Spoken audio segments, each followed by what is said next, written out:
The top-end executive segment has cars you'd find yourself sitting in and soaking all the luxury and opulence they have to offer. But not this, the new A8 from Audi. It of course has all the luxury trappings you could ever want and more. But this belongs to one of those rare breed of cars that I, for one, find more appealing to drive than be driven in.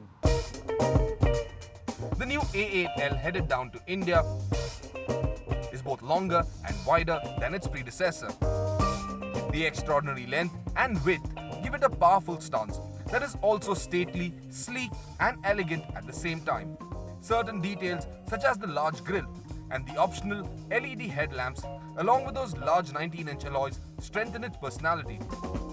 What's interesting is that while the A8 is a visually imposing car, it isn't by any standard what I'd call a good-looking car. But it does have a beautiful side to it. It's on the inside. There's an abundance of wood trim inserted between luxurious layers of leather and high-gloss veneer. Chrome is delicately used to decorate and heighten the sense of luxury, though nothing inside this cabin is delicate. It looks built to last infinitely.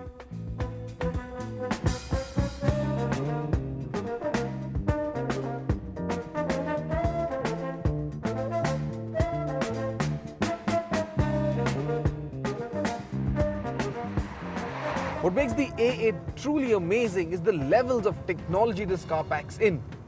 Some time ago on another episode about another car, I had mentioned that I wanted to move my office into that particular car.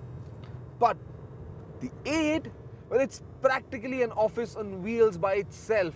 I mean, you've got three-dimensional displays, you've got Wi-Fi internet, which integrates with Google's engines and provides you Google Maps for navigation.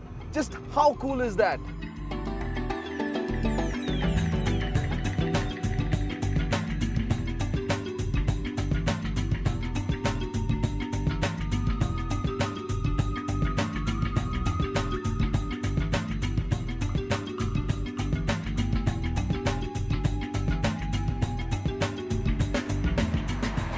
The new A8 will come with a choice of 3 petrol and 2 diesel engines. However, which of these is coming down to India? Well, it's a bit unclear at the moment. But what I do know for certain is that we are going to get back the W12. Yes, that brings a smile on my lips. And that's because if you remember, it's the very same car which we drove to Goa from Bombay for lunch and then headed back to Bombay for dinner the very same day.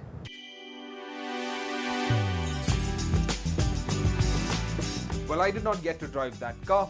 What I did drive was the diesel variant.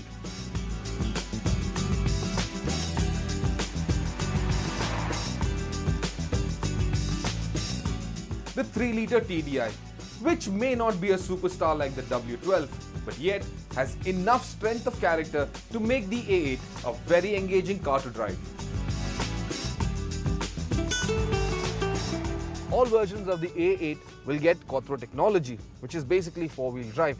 But what has impressed me no end is the steering. It's phenomenally precise and it's intuitively light when you want it to be, especially when driving in urban areas, and heavy just when it all gets very dynamic. Until the last generation A8, the USP of this car has always been a perfect blend of elegant luxury and dynamics. The new A8 takes that one step further and blends in cutting-edge technology seamlessly.